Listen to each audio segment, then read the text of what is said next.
Hey there, I'm Anita here, and today I'm going to take you through a simple process of making this art.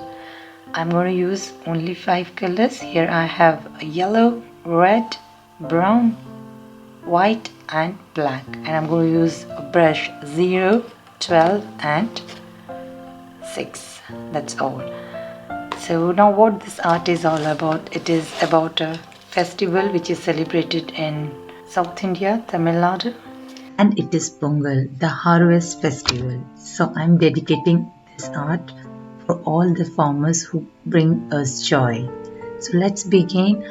I'm using a very simple technique wherein I have started with making the sky using yellow, and since I'm projecting it as an evening, I have used yellow, tinge of red and brown to make it look dark from on both the corners.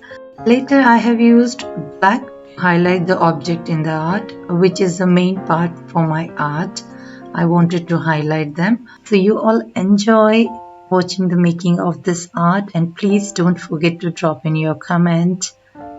Also, I would like to thank you to stop by my artwork.